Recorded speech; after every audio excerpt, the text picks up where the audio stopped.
Hello friends, this is Rahi and welcome to our channel BEd वाले। आज की इस वीडियो में बात करने वाले हैं ह्यूमनिस्टिक अप्रोच की, जो कि है कार्ल रोजर्स की थ्योरी। ये आपको मिलेगी पेपर 3 में लर्निंग एंड टीचिंग में। ये बहुत ही ज़्यादा आसान है। अक्सर बच्चों को ये जो थ्योरी है वो बहुत ज़्यादा हार्ड लगती है, कठिन लगती है, तो मैंने सोचा क्यों ना इस पर वीडियो बना दी जाए। कार्ल रोजर्स की जो थ्योरी है, इन्होंने अनुभव जन्य अधिगम का सिद्धांत दिया है। वीडियो अच्छी लग जाए तो वीडियो को लाइक करना और चैनल को सब्सक्राइब करना मत भूलिएगा इसी तरीके की वीडियोज़ के लिए, ठीक है। तो जल्दी से समझ लेते हैं कार्ल रोजर्स कौन है। इनके बारे में पहले हम कुछ चीज़ों को जानेंगे, और बिल्कुल छोटी सी थ्योरी है, ज़्यादा बड़ी नहीं है। ये 2022 में आपको देखने के लिए मिली थी पेपर में। क्यों? क्योंकि इन्होंने सेल्फ की बात की है, मतलब स्व से अभिप्रेरित होने की, अनुभव से, एक्सपीरियंस से सीखने की बात की है। इसलिए ये थ्योरी इंपॉर्टेंट होती है, क्योंकि ये चाइल्ड सेंटर्ड भी है, ठीक है। तो चलिए देखते हैं। तो इन्होंने सबसे पहले बात करें तो इनका पूरा नाम था रैनसम रोजर्स, ठीक है। इनकी जो जन्म था वो कब हुआ था? तो 8 जनवरी 1902 में अमेरिका में हुआ था, ओक पार्क में। इनकी मृत्यु कहाँ हुई थी? तो इनकी मृत्यु हुई थी 4 फरवरी 1987 में कैलिफोर्निया में हुई थी। ये जो आप इनकी तस्वीर देख पा रहे हैं, यही एक साइकोलॉजिस्ट हैं जिनका नाम है कार्ल रोजर्स। इनके बारे में और सारी चीज़ों को जानने से पहले, अगर आपने वीडियो को लाइक नहीं किया है तो वीडियो को लाइक कर लीजिए, चैनल को सब्सक्राइब कर लीजिए, जिससे कि आपका फ़ायदा हो सके और आप एग्ज़ाम में अच्छा कर सके, ठीक है। तो चलिए हम लोग आगे बढ़ते हैं। फिर बात करें तो इनकी जो माता थी, उनके जो पिता थे वो क्या थे? तो इनके पिता का नाम था वॉल्टर रोजर्स, जो कि क्या थे? एक सिविल इंजीनियर थे। इनकी माता का नाम जूलिया था, जो कि एक गृहिणी थी। उसके बाद ये इन्होंने कोलंबिया विश्वविद्यालय, जो शिक्षक महाविद्यालय था, वहाँ पे इन्होंने एमए जो है 1928 में किया था, और पीएचडी इन्होंने 1931 में की थी। उसके बाद 1946 ईस्वी में ये अमेरिकन साइकोलॉजिकल एसोसिएशन के अध्यक्ष रहे थे। 1987 में इन्होंने नोबेल शांति पुरस्कार के लिए इन्हें नामांकित किया गया था। और भी कई सारी चीज़ें रोजर्स ने बताई हैं, उनको भी हम डिस्कस करते हैं। देखिए, इनका मानना था सेल्फ, मतलब ये सेल्फ का मतलब है स्वतः, स्व मूल्यांकन, स्व सीखना, यानी जो भी इच्छा है, जो भी कुछ है, वो मानव के अंदर है। जो करेगा वो स्वयं से एक्टिविटी करके सीखेगा। इसीलिए इनका मानना था कि जितना हो सके बच्चे को स्वतंत्रता मिलनी चाहिए, चाइल्ड सेंटर्ड होना चाहिए, उसके अकॉर्डिंग, उसके मोटिव्स, उसकी नीड के अकॉर्डिंग सारी चीज़ें होनी चाहिए। तो यहाँ पे ये बात कर रहे हैं, इनके अनुसार व्यक्ति में सीखने का स्व अनुभव होता है, ठीक है। स्व अनुभव का मतलब वो खुद से ही सीखेगा। जो सीखेगा, आप उसके अंदर बाहर से एज अ टीचर ठूस नहीं सकते किसी भी चीज़ को। व्यक्ति के भीतर प्राकृतिक तौर पर सीखने की अद्भुत क्षमता होती है। जब उसके अंदर बस उस जो क्षमता है ना, उसको जागृत करना है। वो जो कपड़ा है ना पड़ा हुआ, उसकी दृष्टि पे उसको हटाना है, उसको अभिप्रेरित करना ही एक टीचर का काम है, एक फैसिलिटेटर का काम है, एक सुविधादाता का काम है। वे कह रहे हैं व्यक्ति किसी भी कार्य को अपनी इच्छा से ही सीखता है। आपने थॉर्नडाइक का जो नियम होगा, लॉ ऑफ रेडीनेस, उसके अलावा कुछ भी नहीं हो सकता भैया। अगर बच्चा रेडी नहीं है, तैयार नहीं है, किसी भी सिचुएशन में, उसके घर में कोई प्रॉब्लम है, उसका हाथ कटा है, कोई भी दिक्कत ऐसी है, उसको कोई खिलौना नहीं मिला, तो अगर उसको कोई भी दिक्कत है तो क्या है, आप बच्चे को रेडी नहीं करेंगे तो वो नहीं सीखेगा। उसकी इच्छा होनी चाहिए किसी भी काम को करने की, किसी भी चीज़ को सीखने की, ठीक है। तो वो जो इच्छा है ना, उसको उत्पन्न करना, उसकी जिज्ञासा को बढ़ाना ही एक टीचर का काम है। फिर वो आप कैसे करते हैं वो आपकी जिम्मेदारी। बाकी वो सीख तो खुद लेगा, उसके ऊपर थोपना नहीं है किसी भी चीज़ों को, उसको एक्टिविटी मतलब करवानी है। ऐसी चीज़ों को क्रिएट करना, ऐसा एनवायरनमेंट क्रिएट कर देना जिससे कि बच्चा सीखने के लिए अभिप्रेरित हो जाए। उसके बाद बात करें तो सीखने की प्रक्रिया सेल्फ इनिशिएटिव कहलाती है। सेल्फ इनिशिएटिव का मतलब है स्वयं से पहल करेगा, खुद से सीखने के लिए। आगे और क्या होगा, जैसे कोई स्टोरी सुनते हैं और हम कहते हैं भाई इसके आगे क्या हुआ, तो वैसे ही बच्चा खुद से कहे कि अरे सर जी नहीं आए आज पढ़ाने ना, या मैम नहीं आई पढ़ाने। तो ये सारी चीज़ें होनी चाहिए, ऐसा कार्ल रोजर्स का मानना था। सीखने में खुद की इच्छा बहुत मैटर करती है, वरना हमें वो चीज़ हम क्यों सीख रहे हैं? क्योंकि अगर अपनी इच्छा नहीं होगी तो वो चीज़ लॉन्ग लास्टिंग नहीं हो पाएगी, यानी लंबे समय तक नहीं चल पाएगी। इसीलिए कार्ल रोजर्स का कहना था अनुभव पे आधारित प्लस बालक की शिक्षा होनी चाहिए। शिक्षा और अनुभव, कह सकते हैं कि बच्चे की इच्छा होनी चाहिए, प्लस वो अभिप्रेरित होना चाहिए और उसका अनुभव होना चाहिए उसके साथ में। तब वो चीज़ जीवन पर्यंत वो अपने जीवन में काम ले सकता है, उसका प्रयोग कर सकता है, ठीक है। तो कार्ल रोजर्स ने अधिगम के 2 प्रकार बताए हैं, एक तो संज्ञानात्मक अधिगम है, दूसरा अनुभवजन्य अधिगम है। तो इसके बारे में भी हम विस्तार में जानेंगे, जो कि संज्ञानात्मक अधिगम है और अनुभवजन्य अधिगम है। अब अगर हम बात करें संज्ञानात्मक अधिगम की, तो इनका कहना था कि ये इंफॉर्मेटिव लर्निंग है। एक तरीके जो संज्ञानात्मक अधिगम है वो इंफॉर्मेटिव लर्निंग है, यानी मीनिंगलेस है, यानी अर्थहीन है। क्यों? क्योंकि ये कह रहे थे कि ज्ञान पर आधारित संज्ञानात्मक अधिगम से तात्पर्य बालक के मानसिक और बौद्धिक विकास से है। जो कार्ल रोजर्स थे वो उनका ये मानना था कि जो संज्ञानात्मक विकास है, जो पक्ष है, और उसमें क्या है, सिर्फ जानकारी को भरना नहीं है। क्योंकि संज्ञानात्मक जो अधिगम है उसके बारे में इनका कहना था कि जैसे हम बच्चे को किसी टेस्ट के लिए, किसी एग्जाम एग्जाम के लिए प्रिपेयर कर देते हैं कि इतना इतना पढ़ लो, टेबल बता देते हैं, छोटा बड़ा जो भी एक्सेट्रा है उसको बता देते हैं, तो बच्चा क्या करता है, सिर्फ उतने टाइम के लिए उन चीज़ों को रट लेता है, टेस्ट में लिख देता है, अच्छे मार्क्स ले आता है। तो ये इसके पक्ष में नहीं थे। इन्होंने कहा कि बच्चे को जितनी हो सके एक्टिविटी करवाइए, जितना हो सके अनुभव दीजिए। बच्चे अनुभव से सीखेंगे तो वो लंबे टाइम के लिए सीखेंगे और अपने उन चीज़ों का कोई महत्व नहीं है कॉल रोजर के अकॉर्डिंग जिनका बच्चे अपने जीवन में प्रयोग ना कर सकें। ठीक है, तो इनका मानना था अनुभव पर आधारित हो, स्व से मूल्यांकन करें, स्वयं से सीखें, जो करना है वो स्वयं से ही करें। अगर उनकी इच्छा किसी भी चीज़ को करने में है तो उसके लिए आपको उसको अभिप्रेरित करना है ताकि वो उस फील्ड में अच्छा कर सके बच्चा। ठीक है, केवल रटवाना नहीं है। ठीक, तो ऐसा अधिगम इन्होंने मीनिंग लेस बताया है जिसमें बच्चे को कोई फायदा नहीं हो रहा हो। ऐसे सिखाना है कि बच्चा जीवन के लिए सीखे। ठीक है, तो ये सारी चीज़ें। अब हम बात करेंगे अनुभवजन्य अधिगम की। अनुभवजन्य अधिगम की अगर हम बात करें तो ये बात करते हैं अनुभवजन्य जो अधिगम है वो मीनिंगफुल है, यानी अर्थपूर्ण है एक तरीके से, या फिर हम कह सकते हैं सिग्निफिशिएंट है। मतलब तात्पर्य यहाँ से ये निकलता है कि बालक अनुभवों के द्वारा सीखे जिससे वह अपने व्यवहार में आगे अपने जीवन में इसका प्रयोग कर सके। जब हमारे सामने कोई एक्सपेरिमेंट किया जाता है, हम लाइव चीज़ को देखते हैं, वो चीज़ हमारे लिए लाइफ टाइम के लिए हो जाती है। हमने ताजमहल एक बच्चे ने बुक में पढ़ा है, एक बच्चे ने मतलब रियल में देखा है, उसको महसूस किया है। तो अगर हम ताजमहल पे एक निबंध लिखने के लिए दे देंगे, ऐसे लिखने के लिए दे देंगे, तो कौन ज़्यादा अच्छा लिख पाएगा? वो बच्चा ज़्यादा अच्छा लिख पाएगा जिसने अपने सामने फेस टू फेस उसको देखा हुआ है ना। तो ये सारी चीज़ें कॉल रोजर्स का मानना था कि बच्चा स्वयं से सीखेगा, खुद से एक्टिविटी करेगा, एक्सपीरियंस को गेन करेगा, उसके बाद दिन अपनी लाइफ में अच्छा बेहतर परफॉर्म कर पाएगा। बाल केंद्रित शिक्षा को ये बहुत ही ज़्यादा इंपॉर्टेंस देते हैं और इन्होंने शिक्षक को एक सुविधादाता कहा है, फैसिलिटेटर कहा है। जैसे कि हम कॉम्पिटिटिव एग्जाम्स में भी देखते हैं कि एक पूरा पजल है, पूरा पजल बच्चे ने बना लिया, बस उसका एक जो पजल है वो टुकड़े वो लगा नहीं पा रहा है। तो क्या है, जब पूरा पजल तैयार कर लिया, बस उसका वो जो एक पजल का टुकड़ा है वो नहीं एडजस्ट कर पा रहा है, तो एक टीचर का काम ये है वहाँ पे उसकी मदद करे जहाँ पे उसे ज़रूरत हो। ठीक है, फिर अगर हम बात करें तो कॉल रोजर्स के अनुसार अधिगम की कुछ विशेषताएं हैं। जो विशेषताएं हैं वो कौन सी हैं? व्यक्तिगत संलग्नता। संलग्नता का मतलब हम कह सकते हैं इसमें सीखने वाला व्यक्ति व्यक्तिगत रूप से संलग्न होगा। यह अनुभवजन्य सीखने का सिद्धांत है जिसमें शिक्षक बालकों को कोई टास्क देता है और बालक को उसमें व्यक्तिगत रूप से संलग्न होना होता है। व्यक्तिगत का मतलब है जो टीचर है वो क्या करेगा, कुछ ऐसा टास्क दे दे बच्चों को जिससे कि बच्चे अपने स्वतः से क्या करें, उसमें संलग्न हो जाए और व्यक्तिगत रूप से उसमें मतलब लगकर काम करें उसमें और उसमें इंटरेस्ट दिखाएं। ठीक है, फिर कह रहे हैं इसमें अधिगमकर्ता एक्टिव लर्नर्स होते हैं, पैसिव नहीं। एक दो तरीके के लर्नर होते हैं, एक तो पैसिव एक तो एक्टिव। एक जो पैसिव लर्नर्स होते हैं वो कौन से होते हैं, जिसमें टीचर बोलता जा रहा है, व्याख्यान विधि में जैसा होता है कि टीचर बोलता जा रहा है, बच्चे चुपचाप बैठे हुए हैं।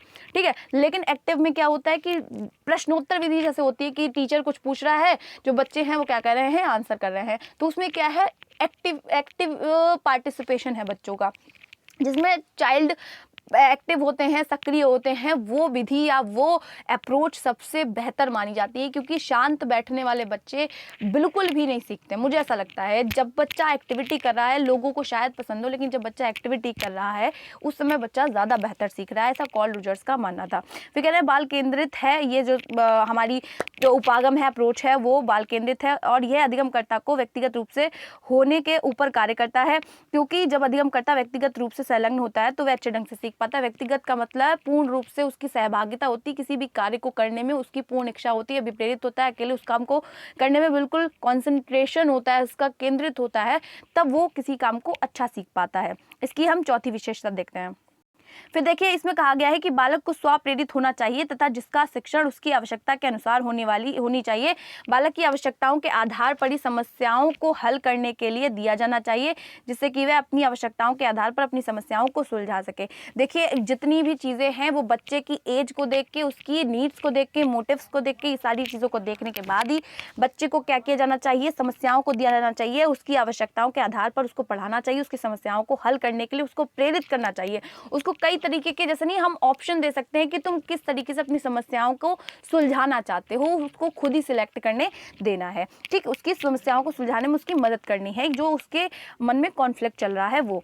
फिर पांचवा देखें तो कह रहे हैं इस तरह की लर्निंग में लर्नर को अपना स्वतः मूल्यांकन करना होता है। इसमें वो क्या सीखेगा, कितना, कैसे सीखेगा, इस पूरी प्रक्रिया में उसको खुद देखना होता है कि वो कितना सीखेगा, कैसे सीखेगा, क्या सीखेगा। ये सारा ही क्या है, शिक्षार्थी स्वयं से मूल्यांकन करेगा। ठीक है, ये क्या है, जो चीज़ें हैं बहुत ही ज़्यादा आसान है, आपको टेंशन लेने की ज़रूरत नहीं है। तो इसमें क्या है, लर्नर खुद से खुद को इवैल्यूएट करेंगे, असेस करेंगे और क्या करेंगे, खुद से ही जो करेगा लर्नर करेगा, यानी जो सीखने वाला है वो करेगा। बाकी टीचर केवल एक सुविधादाता का कार्य करेगा, जहाँ पे जैसी नीड होगी बच्चे को वैसा ही वहाँ पे उसकी मदद करने के लिए उपस्थित होगा। ठीक है, ये सारी बातें हैं। छठी विशेषता की बात करें तो इसमें बात करते हैं कि इस तरह का जो अनुभव आधारित अधिगम होता है उसका प्रभाव व्यापक होता है और दीर्घकालिक तक चलने वाला होता है। जब वह खुद अनुभवों द्वारा सीखेगा तो वह लंबे समय तक उसे याद रखेगा और कभी भी पहले से संबंधित कोई समस्या होगी तो वो आसानी से हल कर लेगा। जैसे इनका कहने का क्या मतलब है कि जब बच्चा अनुभव द्वारा, एक्सपेरिमेंट द्वारा, एक्सपीरियंस द्वारा, ये प्रयोगों को बहुत अधिक महत्व देते थे, इन्होंने कहा इसका प्रभाव व्यापक होता है। हम किसी चीज़ को कर रहे हैं, लिखना और थोड़ा कम हो जाता है, लेकिन जब किसी चीज़ को हम जैसे जो साइंस के होते हैं वो एक्सपेरिमेंट ज़्यादातर बच्चों को करवाए जाते हैं, तो उस पर क्या होता है, बच्चा जब खुद से करेगा, क्रिया कोई भी क्रिया हो सकती है, एक्टिविटी कर रहा है, जितनी उसकी सेंसेस काम कर रही हैं उतना ज़्यादा उसका जो सीखना है वो लॉन्ग लास्टिंग हो रहा है, दीर्घकालिक हो रहा है। खुद अनुभव द्वारा सीखेगा तो लंबे टाइम तक याद रखेगा और क्या है, ऐसे वो रिलेट कर लेगा। ट्रांसफर ऑफ लर्निंग जो थॉर्नडाइक बात करते हैं, इससे क्या होगा, वो आपस में चीज़ों को, समस्याओं को कनेक्ट कर लेगा, जिससे कि पहले अगर किसी समस्या का उसने सुलझाया है तो उससे रिलेटेड अगर आगे कभी उसकी समस्या आएगी तो वो चीज़ों को कनेक्ट करके उसी पहले वाली समस्या की तरह आगे आने वाली समस्याओं को भी सुलझा लेगा। ठीक है, अब देखिए ये जो कॉल रोजर्स है वो शिक्षकों की भूमिका की बात करते हैं। शिक्षकों की भूमिका में सबसे पहले ये बात करते हैं कि जो शिक्षक है वो डेमोक्रेटिक होना चाहिए, ऑटोक्रेटिक नहीं होना चाहिए। डेमोक्रेटिक का मतलब है फैसिलिटेटर की तरह काम करे और ये जो मतलब क्लासेस हो वो चाइल्ड सेंटर्ड हो। डेमोक्रेटिक का मतलब है लोकतांत्रिक हो, सभी को बोलने की आज़ादी होनी चाहिए। ऐसा नहीं है आप एक रोबोट बन के बैठे हुए हैं और छात्रों को बोलने भी नहीं दे रहे हैं, अपना रुतबा झाड़ रहे हैं, तो ये चीज़ें नहीं होनी चाहिए। जितना हो सके उतना ज़्यादा बच्चों को प्रेरित करना चाहिए, फैसिलिटेट करना चाहिए। फिर कहना है सबसे पहले इनकी जो हमारी भूमिका है क्या है, अधिगम के लिए एक सकारात्मक वातावरण क्या है, निर्मित करना चाहिए, जिसमें कि क्या है बच्चे अच्छे से सीख सकें और वातावरण को आप एक इतना अच्छा बना देंगे। क्या है, शिक्षक का कार्य होगा कि वह अधिगम के लिए सकारात्मक वातावरण बनाएगा जिससे कि बालक सकारात्मक रूप से सीखने के लिए तत्पर होगा। सबसे ज़्यादा दो चीज़ें बच्चे को बहुत ज़्यादा प्रभावित करती हैं, एक तो उसका जो हेरिडिटी है, एक क्या है उसका इन्वायरमेंट। अगर हेरिडिटी धोखे से उसको अच्छी नहीं भी मिली तो आप उसको इन्वायरमेंट के द्वारा उसको अच्छा बना सकते हैं। ठीक है, तो उसके लिए इन्वायरमेंट बहुत ज़्यादा इंपॉर्टेंट रोल लगता है। तो उसके आसपास के लोग कैसे हैं, आपका व्यवहार कैसा है, आप एक शिक्षक की तरह उसको कैसे ट्रीट करते हैं, ये सारी चीज़ें बहुत इंपॉर्टेंट रखती हैं उसके लिए। फिर अगर हम बात करें तो यहाँ पर शिक्षक की भूमिका अनियंत्रित नहीं बल्कि एक समान रूप से समर्थन करने वाली होगी, क्योंकि वह विद्यार्थी केंद्रित उपागम है। इसमें सब कुछ विद्यार्थी स्वयं अपने अनुभवों द्वारा सीखेगा। शिक्षक का कार्य गाइड का होता है, अपने भी विचारों को बच्चे पर लादेगा नहीं। ठीक है, बच्चे पर थोपना नहीं है आपको कि जो है अरे यही वाला पढ़ो, मैंने कह दिया, बस कह दिया, तो आपको मोहब्बतें का वो जो अमिताभ बच्चन होते हैं ना वो नहीं बनना। तो जिससे कि आप क्या करें, कह दिया ना, बस कह दिया, वो नहीं करना। बच्चा जो भी सीखना चाहे उसकी मदद कीजिए, बस उसमें वो खुद से सीख लेगा, उतनी क्षमता प्रकृति ने उसको दे दी है। ठीक है, बाद अगर हम लोग बात करें तो तीसरा पॉइंट आता है शिक्षक की जो भूमिका है उसमें शिक्षक द्वारा शिक्षार्थी को अधिगम के उद्देश्य और लक्ष्य को स्पष्ट करना चाहिए, क्योंकि जब किसी कार्य के बारे में हम पूर्ण रूप से जान लेते हैं तो उनके उद्देश्यों और लक्ष्यों को और अधिक ढंग से जान लेने पर हम उस कार्य को करना पसंद करते हैं। हम यहाँ पे एग्जाम्पल समझेंगे एग्जाम का। हमें नहीं पता होता है कब एग्जाम है तो हम उतना पढ़ने में कॉन्सेंट्रेट नहीं करते हैं, लेकिन जब हमें मालूम होता है कि कल एग्जाम है हमारा तो हम बिल्कुल कॉन्सेंट्रेशन के साथ पढ़ते हैं। तो ऐसा ही जस्ट लाइक बच्चों के साथ भी ऐसा ही होता है। ठीक है, क्यों? क्योंकि बच्चे को जब लक्ष्य पता होगा, उसके उद्देश्य पता होंगे और इन सब लक्ष्यों और उद्देश्यों को प्राप्त करने में और उसे बताने में, इसे इंट्रोड्यूस करवाने में एक शिक्षक का बहुत बड़ा हाथ होता है। तो पता होगा उसके जीवन का ध्येय क्या है ना, तो वो कहाँ जाना चाहता है, उसके लक्ष्य उद्देश्य प्राप्त करवाना एक शिक्षक का काम होता है। वो बस मदद करे और उसे ये बताए कि उसके जीवन का क्या लक्ष्य और उद्देश्य है। ठीक है, उसको जानने में मदद करे, ये सारी चीज़ें। फिर कह रहे हैं शिक्षक का कार्य होगा कि बालकों की अधिगम करते समय जिन संसाधनों की आवश्यकता हो उन्हें उपलब्ध कराए। साइंस के एक्सपेरिमेंट में कुछ ज़रूरत है उसको प्रोवाइड करवाइए, या कोई बच्चा असक्षम है, डिसेबल्ड है बच्चा है, तो उसमें उसकी मदद करिए।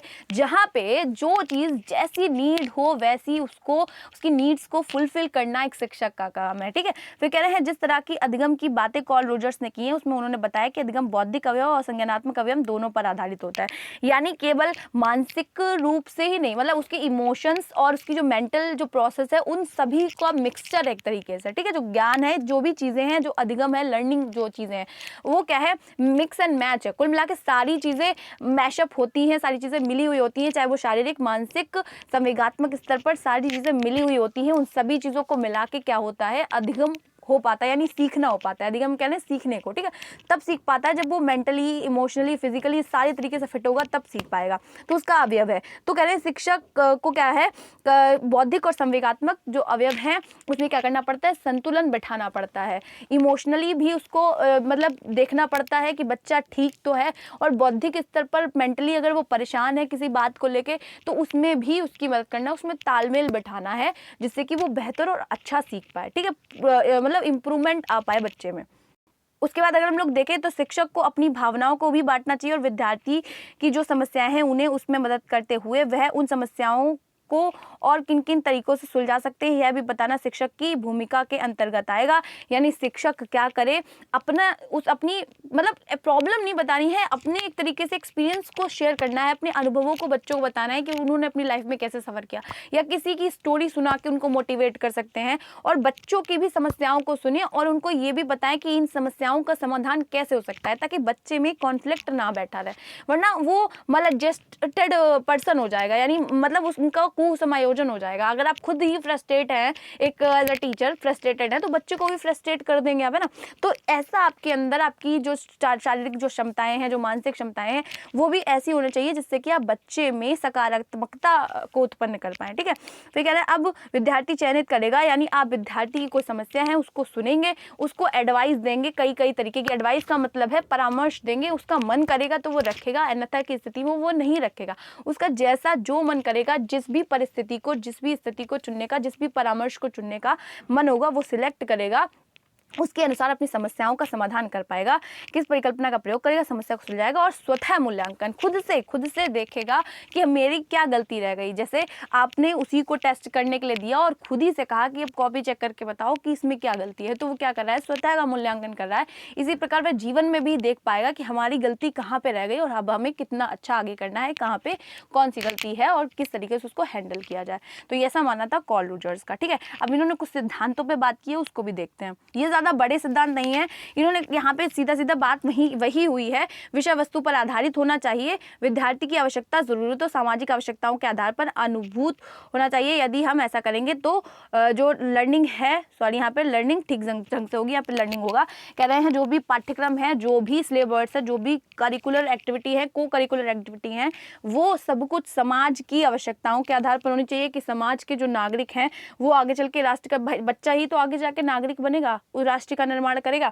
तो उसकी ज़रूरतों के अनुसार, उनकी रुचियों के अनुसार, उनके डिज़ायर्स क्या है, इंटरेस्ट क्या है, ठीक है। तो लर्नर जो भी चाहे, मतलब लर्नर को आपको सेंटर में रखना है, जो बच्चा चाहता है आपको बस वही करना है, ठीक, तो उसको प्रोवाइड करवाना है। तो क्या कहते हैं ये कि जो भी वह ज्ञान प्राप्त करेगा उसका प्रयोग अपने जीवन में कर सके, और मेन मोटिव यही रहता है। उसको रटाना का मोटिव नहीं है, उसको एग्जाम्स का मोटिव नहीं है। बच्चे फर्स्ट आ जाते हैं, सेकंड आ जाते हैं, बहुत ज़्यादा लोगों को लगता है अरे इतना हो गया, बच्चे को डरा देते हैं। जिन बच्चों को भाई कोई तो फर्स्ट आएगा, लेकिन जो लास्ट आया है या लास्ट नहीं भी आया, वो ठीक ठाक नंबर लेके आया, उसको लोग इतना डिप्रेशन में डाल देते हैं, यार तुम्हारे तो बहुत कम नंबर है। मोटिवेशन का कोई लेवल नहीं होता, वो उसमें ना हीनता की भावना उत्पन्न हो जाती है। जो प्राइज़ वाला कॉन्सेप्ट है, रीइंफोर्स करना चाहिए, पर ये प्राइज़ वाला कॉन्सेप्ट बहुत गलत है, जिससे कि एक बच्चा तो खुश हो जाता है बल्कि सारे बच्चे डिसअपॉइंट हो जाते हैं। तो ये वाली चीज़ें बिल्कुल नहीं होनी चाहिए कि हर बच्चा एक जैसा है। ज़्यादा कम का तो चलता रहेगा, क्योंकि आईक्यू लेवल सबका अलग अलग होता है, इंडिविजुअल डिफरेंसेस हैं, क्योंकि कोई किसी क्षेत्र में अच्छा कर सकता है, किसी को पढ़ना पसंद है तो किसी को खेलना पसंद है। तो एटलीस्ट आप ऐसा करें जिससे कि बच्चे ज्ञान को प्राप्त करें। वहाँ पे नंबर लाना, हालांकि वो एक अचीवमेंट जब प्राप्त करते हैं तो उन्हें दूसरा प्राप्त करने, यानी छोटे छोटे उद्देश्यों को लेके वो एक लक्ष्य को प्राप्त करते हैं, है, लेकिन फिर भी ऐसी चीज़ें नहीं करनी जिससे कि बच्चा डिसअपॉइंट हो, उसमें हीनता की भावना है। ठीक है, तो ये थी थ्योरी कार्ल रोजर्स की। टेंशन नहीं लेनी है, बहुत ही आसान सी थ्योरी है। अपने पास से कुछ मटेरियल ऐड कीजिएगा, इसको करके आइएगा। बहुत ही आसान और अच्छी और सिंपल सी थ्योरी है ये। मिलते हैं नेक्स्ट वीडियो में। वीडियो अच्छी लगे तो वीडियो को लाइक कीजिएगा, चैनल को सब्सक्राइब कर लीजिएगा, क्योंकि वीडियो आपके लिए इंपॉर्टेंट है, इसीलिए कह रही हूँ। वीडियो लाइक भले मत कीजिए यार, चैनल को सब्सक्राइब कर लीजिए, जिससे कि आगे वाली जो वीडियो है वो आपको मिलती रहे और आपको फ़ायदा होता रहे। इसी तरीके की वीडियोस के लिए हमेशा के लिए, और जो हमारी और भी थ्योरी रह गई है, जैसे टॉलमैन की थ्योरी है, और भी कई सारी चीज़ें जो आपको अब तक नहीं मिली हैं, मिल जाएंगी। मिलते हैं नेक्स्ट वीडियो में, तब तक के लिए जय हिंद।